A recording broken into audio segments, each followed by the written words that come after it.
I now recognize Mr. Knapp for his opening statement. Good morning, Chairwoman Luna, Ranking Member, Ms. Crockett, and members of the task force. And Dina Titus, I just knew we were going to get you involved in this topic at one point. Great to see you here. I'm George Knapp, Chief Investigative Reporter at KLAS TV in Las Vegas.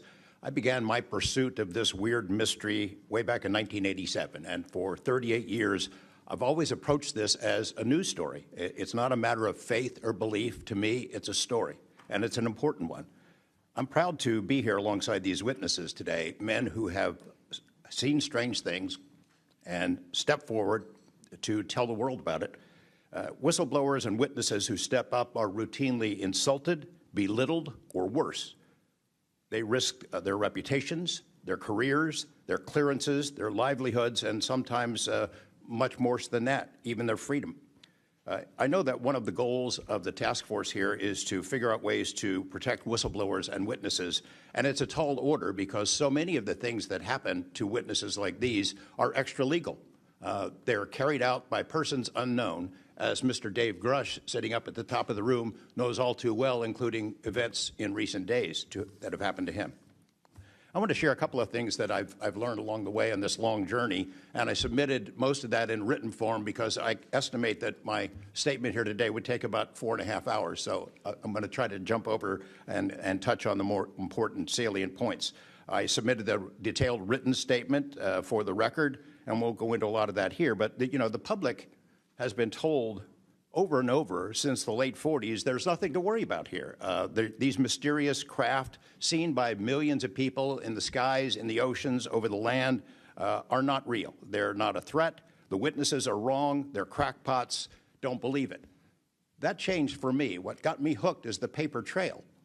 Documents that were squeezed out of the U.S. government after the FOIA, Freedom of Information Act, became the law of the land. And those documents paint a much different picture than what the public, the press, and Congress have been told over many years. The documents from military and intelligence personnel behind closed doors admit that, quote, these things are real. They're not fictitious.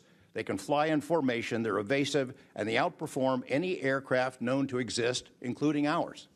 The public, of course, as I said, has been told something much different. Back in 1989, I reported about a guy named Bob Lazar, who claimed that he worked at a facility dubbed S4 out in the Nevada desert, very near to Area 51.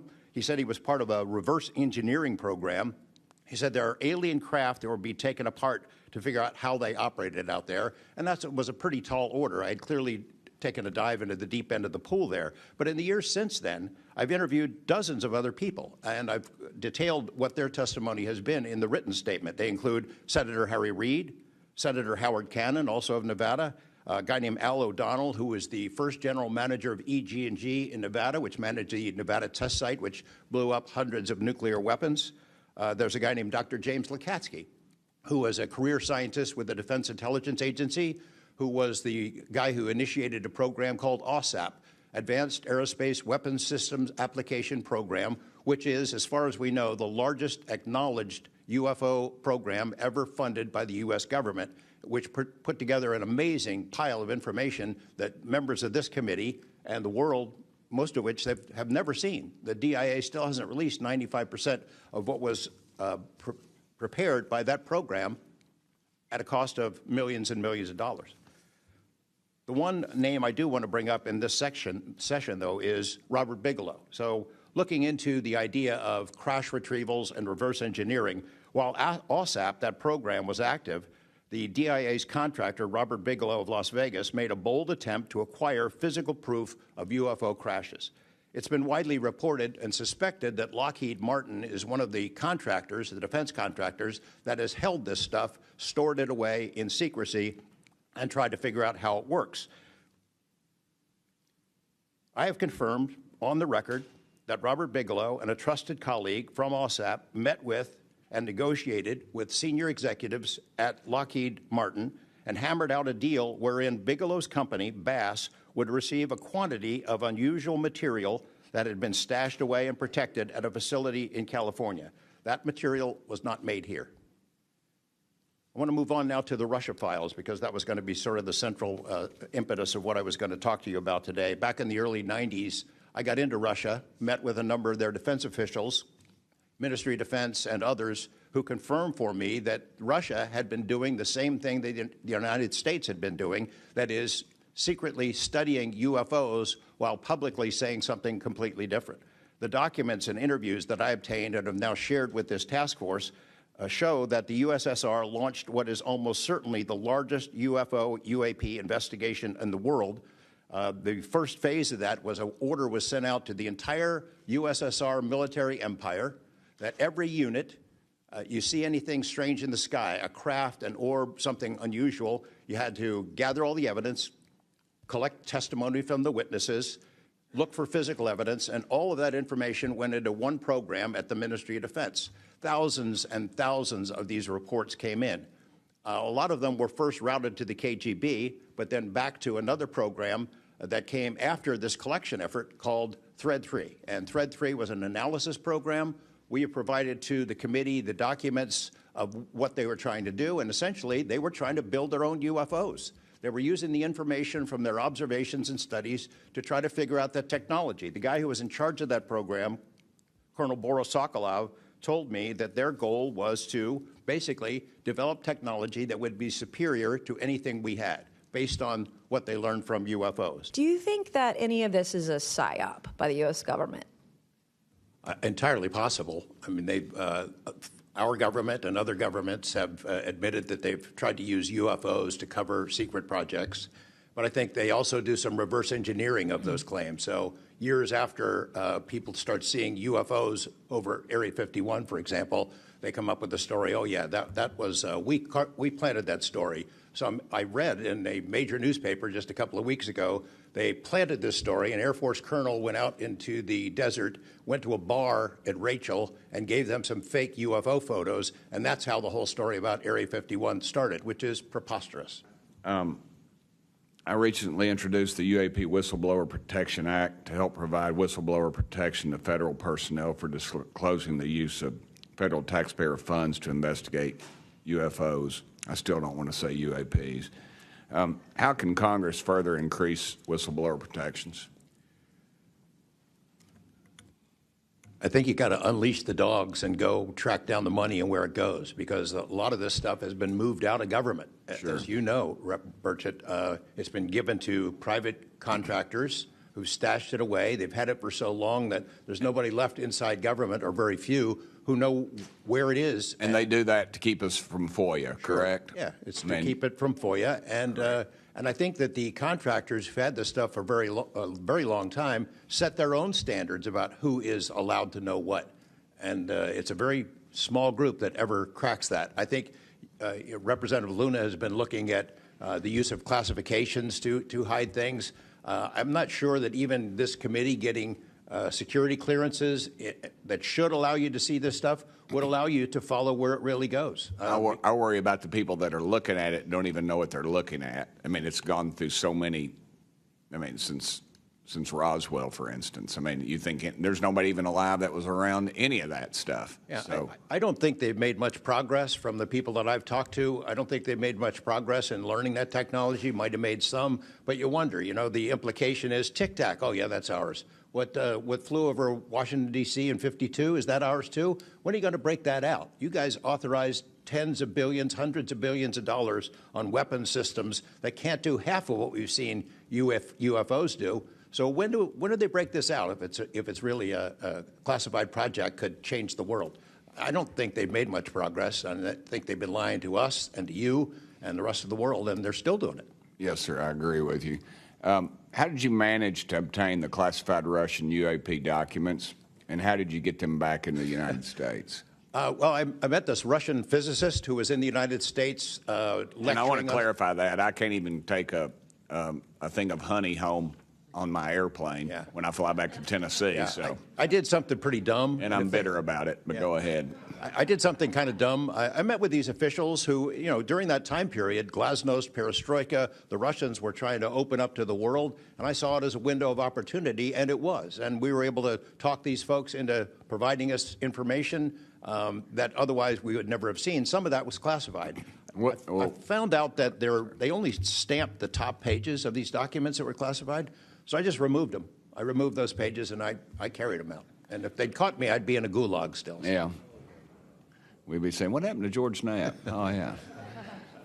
What happened to the Russians that came forward to you in 1993, and were there any repercussions for them? Well, there were. The first thing that happened when I talked about this after getting back and going through the files and things and sifting through it, the Russian physicist who had helped us be introduced all these people wrote back and said there was a huge eruption, that there was the real right, far autocratic forces that wanted a return of the USSR had really go after these guys. They described them as traitors. Nikolai Kapranov, the physicist friend of mine, said, look, if this had happened 5 years earlier, we would be in prison. If it had happened 10 years earlier, we would have been shot.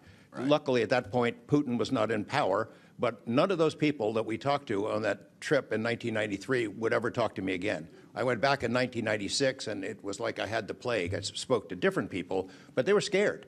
And eventually, the story was spun where the Ministry of Defense officials who gave us this information were described as ufologists who said there was nothing really significant to these files. They didn't really find anything a big deal. And I can tell you, you'll see those files that I shared with you, they did find stuff. There was an incident in October of 1982 over an ICBM base where UFOs popped up, was observed over this base where the missiles are pointed at us, United States. These UFOs perform incredible maneuvers. They split apart, they fuse back together, they'd appear and disappear. And right at the end of this 4-hour period, the launch control codes for the ICBMs lit up. Something entered the correct codes. The missiles were fired up and ready to launch, and they could not shut it down. The Russian officers were panicking. The UFOs they disappeared. The launch control system goes back to normal. Colonel Sokolov and his team came in, took the thing apart, could not figure out what it was. It wasn't a power surge or EMPs or some of the baloney excuses that our country has given for similar events involving our nuclear missiles. They thought it was a message from wherever the UFOs were from. And that's a chilling thing. I mean, we were a couple of seconds away from World War III starting, and the UFOs were responsible for it. All right, I'm out of time, but real quick, who are the contractors that have this material, the corporations? Well, one of them is Lockheed. And I'll tell you, I mean, I'm not saying Lockheed's the bad guys. They're doing what they were asked to do. Sure. They have lied about this because that's what they're supposed to do. But Lockheed would be one. There's a list I can give you, Congressman. Some of the big ones, the usual suspects. Okay, thank you. I'm not jumped to the conclusion that I believe that there are, aliens coming from another planet. But I'm open to that. And I think that it's our responsibility, especially when we're seeing that we have a government that is actively blocking information from us. Just last night, I tried to get an amendment onto the National Defense Authorization Act that fit in the germaneness of that bill to have UAP disclosure. And conveniently, it was named non-germane, mostly deemed by staff, not even an elected official. This is the kind of stuff that we repeatedly see. Last year, we were blocked by someone in House administration from being able to receive a full briefing from Arrow. So not an elected official, but someone in staff blocked us. And I've had it. Enough is enough. I want to cue up a video that I've been given. And as before it starts, I'm going to describe. This was taken October 30th of 2024. This video is of an MQ-9 drone tracking an orb, or this object, off the coast of Yemen. You'll see that another MQ-9 launched a Hellfire missile. You cannot see that drone. And so I'm not going to explain it to you. You'll see exactly what it does.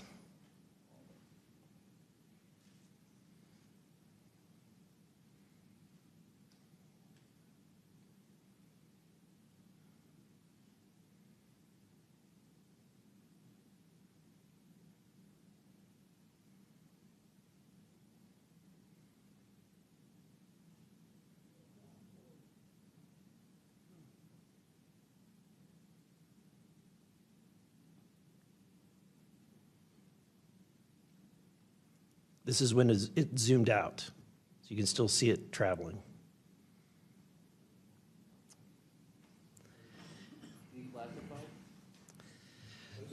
So Mr. Knapp, do you have you heard about, events like this occurring?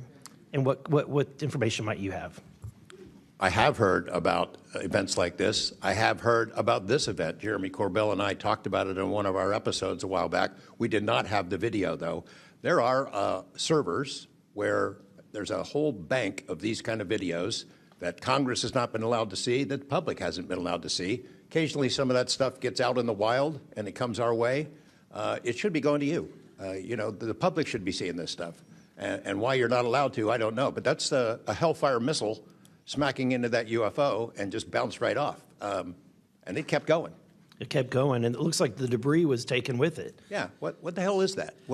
So what flies like that? Again, I'm not going to speculate what it is, but the question is, why are we being blocked from this information consistently?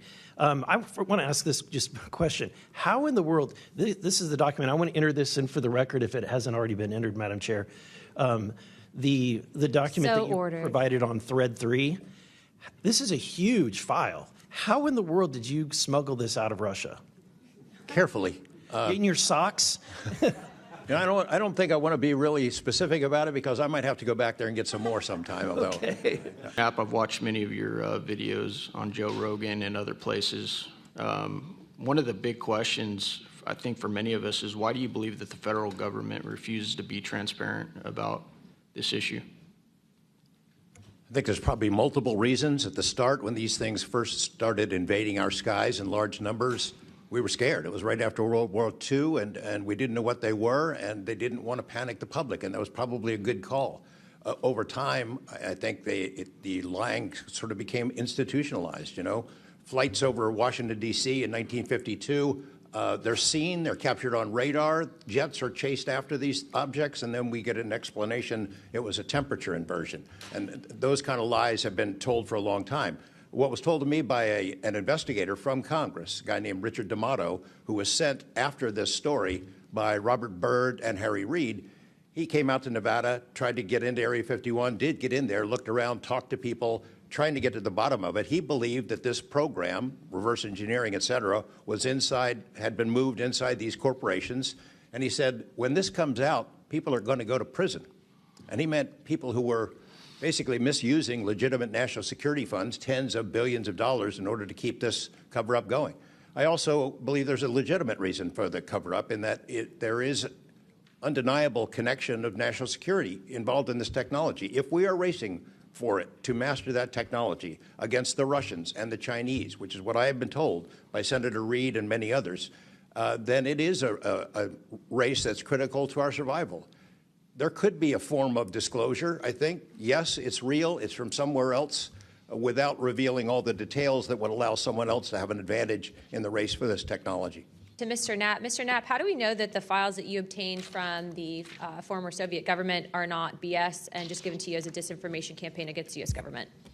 Yeah, that's a good question. So I shared some of them with the Senate Intelligence Committee when I first got back because that was requested by the Russians who shared some of that information with me. Secondly, I gave all of that material to the DIA through BASS, the OSAP program. Sorry for the acronyms. Can you name names real quick? Sorry. At BASS or OSAP? Who did you give them to directly? I gave them to Robert Bigelow and to Jim Lukatsky. And they hired a whole team to go through them and retranslate them and analyze it, and they created a structure of how the UFO programs in the USSR and Russia were put together. They said they were real. The other person who said they were real is David Grush. Mr. Knapp, first, you've interviewed numerous UAP whistleblowers over the years. Question is, how do you verify their claims before deciding they're credible enough to report on?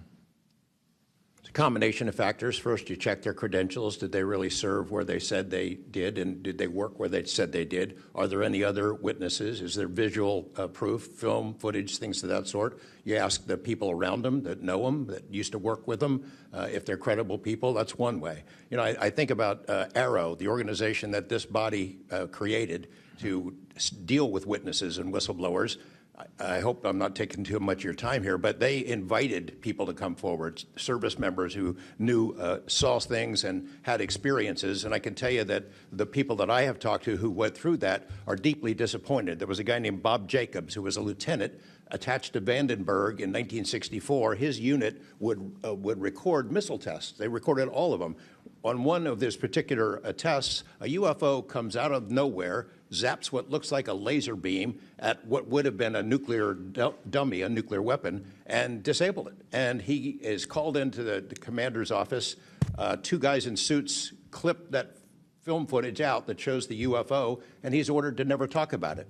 He comes forward to Arrow. He heeds the call, thinking he's doing his duty as an American to tell that story, and they completely dismissed him. They made up a story that they had tracked down the original footage, and there was nothing like that in it. Well, there was no original footage. It had been taken away the day the footage was recorded. He's deeply disappointed. People like BOMBSHELLS, who had worked at a nuclear ICBM base, who saw UFOs flying over the base, and these missile silos were taken down. He went to Arrow, too, and was completely disregarded.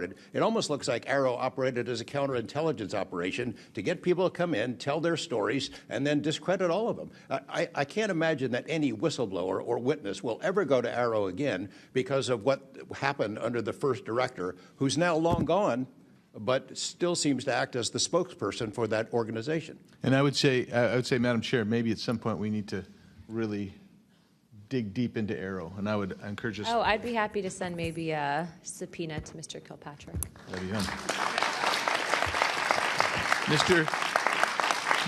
To George Knapp, what is the estimated annual budget, your view, for the program for investigating or reverse engineering UAP-related technology, including official, misappropriated, or black budget funds? I wouldn't have a clue. I don't know of any person that's ever seen it. Does anyone on this panel wish to address that question? Okay, moving on. Are any of you willing to name specific gatekeepers within the root cell of the UAP-SAP Federation?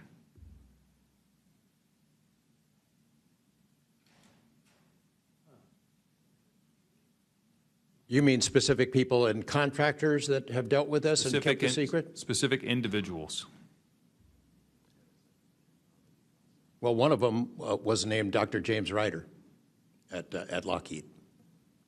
But, you know, again, to emphasize, I don't fault these contractors for doing what they were asked to do by our government.